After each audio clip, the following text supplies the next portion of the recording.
जे लोकप्रतिनिधी आहेत तर ते उपोषणकर्त्यांना भिकारचोट म्हणलेले आहेत, याच्याबद्दल काय म्हणता तुम्ही? तेच लोकप्रतिनिधी भिकारचोट आहेत.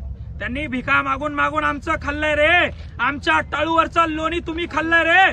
काय तुम्ही केळं विकत होते म्हणला ना, काय तुम्ही सरपंच होते म्हणला ना, मग कुठून आल्या रे एवढाल्या बंगले, एवढाल्या प्रॉपर्ट्या तुमच्याकडं? कुठून आल्या रे एवढ्या गाड्या तुमच्याकडं? तुमचे पोरं रे इंडिवर फॉर्च्युनर मध्ये फिरता रे. तुमच्या पोरी आमदार झाल्या रे, तुमचे पोरं नगराध्यक्ष झाले रे. भिकार चोटांनो, आमच्या शेतकऱ्याच्या टाळूवरचा लोणी खाऊन खाऊन मोठे झाले पोचलेत तुम्ही. कुठं फेडणार एवढा मोठा पाप तुम्ही? आमच्या हक्काचा आमच्या सरकारनं दिलेला आमच्यापर्यंत पोहोचू देत नाही. सर्वात मोठे भिकार चोट तुम्ही अधिकारी आणि तुम्ही लोकप्रतिनिधीतल्यात. घाबरू नका यांना. लोकशाही आई घाबरण्यासाठीच का छत्रपती शिवाजी महाराजांनी हे राज्य उभं केलं रे? आपल्या मावळ्यांनी रक्त सांडलं यांना घाबरण्यासाठी.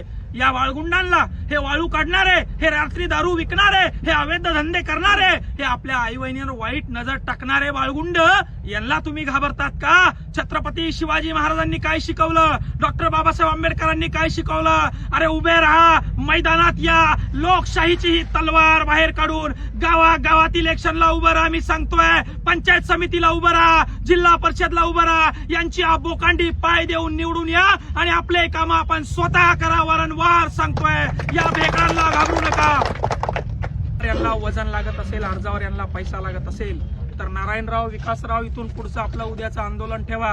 हे सगळे शेतकरी तरुण पोरं सोबत घ्या, नागडं व्हा, हातामध्ये भिकारी व्हा, हातामध्ये भगुने घ्या, मध्ये या अधिकाऱ्यांना भीक मागून या अधिकाऱ्यांना पैसे द्या. यांना अतिरिक्तचे पैसे जर काही मागत असेल तर शेतकऱ्यांना जाग्यावर तिथं नागडं व्हा आणि त्याचा लाईव्ह करा. पूर्ण महाराष्ट्राला, त्याच्या पाहुण्या रावळ्याला बघू द्या, त्याच्या बायकोला बघू द्या, त्याच्या लेकराला बघू द्या की तू जो तो सकाळी खातोय, तुझ्या गाडीत एसीत फिरतोय, तुझ्या बंगल्यात राहतोय, तो आमचा गोर गरीब कष्टकऱ्यांनी इमानदारीने इमान इतबाऱ्याने कमावलेला तो पैसा आहे आणि आम्ही तुझ्या बापाला भीक देतो आणि तुझ्या लेकरांना पोचतोय, तुझं शिक्षण करतोय. हे आंदोलन छेडल्याशिवाय आता पर्याय नाही. ही भ्रष्टाचाराची साखळी आता पोखरल्या गेली आहे. ग्रामसेवकापासून तर विभागीय आयुक्तापर्यंत यांचे धागेदोरे आहे. हे लोक पैसे घेतल्याशिवाय काम करत नाही आणि तुमच्यासारखे शेतकऱ्याचे तरणे बांड पोरं जर का आवाज याच्यावर उचलला नाही तर छत्रपती शिवाजी महाराजांच्या आणि डॉक्टर बाबासाहेब आंबेडकरांच्या स्वप्नातल्या महाराष्ट्रासारखा, स्वप्नातल्या देशासारखा आदेश कधीच होऊ शकणार नाही. म्हणून तिथल्या तरुणांनी आता जागवणं गरजेचं आहे. इथल्या प्रत्येक तरुणांनी आता सोंग घेणं गरजेचं आहे आणि प्रत्येक अधिकाऱ्याला टेबलो टेबली उघडं पाडणं गरजेचं आहे. तरच ही व्यवस्था बदलेल असं मला वाटतं.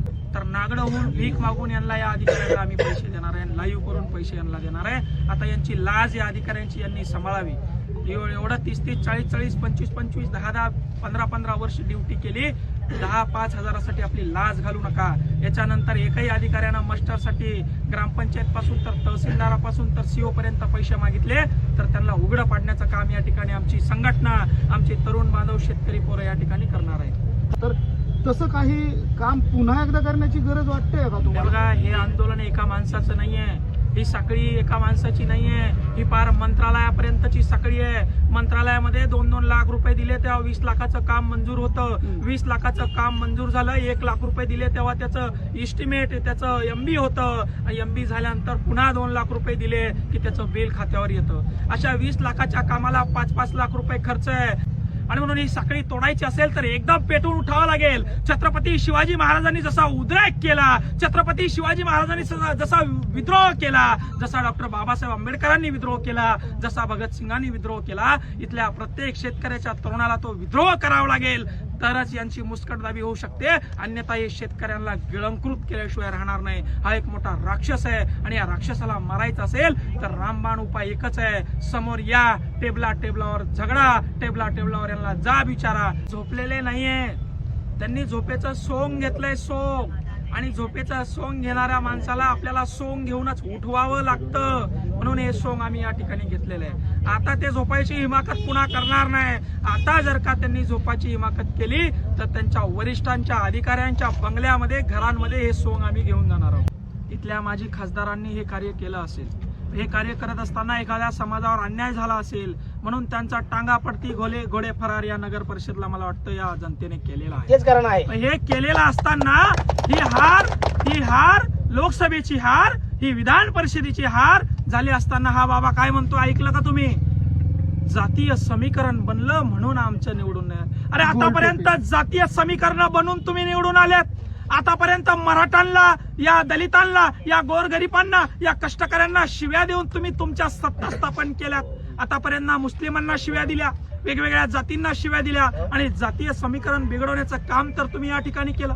तुम्ही आमच्या समाजाचे आंदोलन करणाऱ्या नेत्याला काय काय वाकडा बोलला.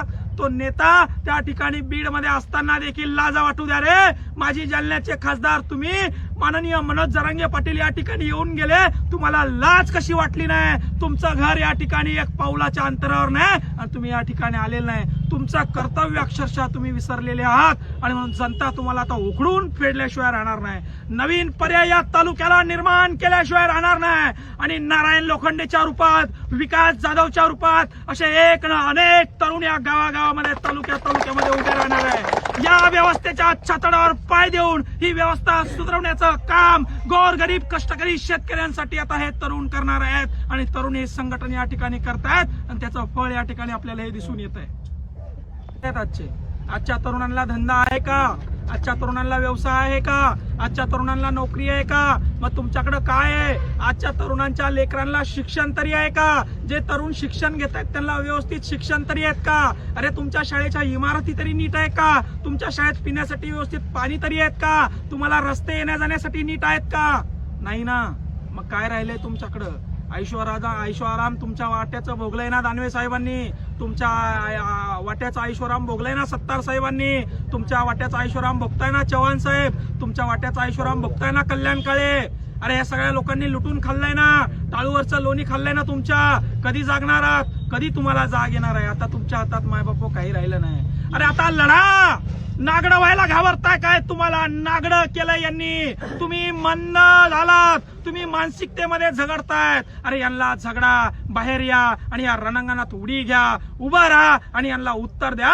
याशिवाय आता तुमच्याकडे पर्याय राहिलेला नाही. नाहीतर तुमची देखील अवस्था त्या बांगलादेश सारखी, त्या नेपाळ सारखी, त्या श्रीलंकेसारखी, त्या म्यानमार सारखी झाल्याशिवाय राहणार नाही. ही गोष्ट या तरुणांनी, महाराष्ट्रातील शेतकऱ्याच्या पोरांनी लक्षात घ्यावी.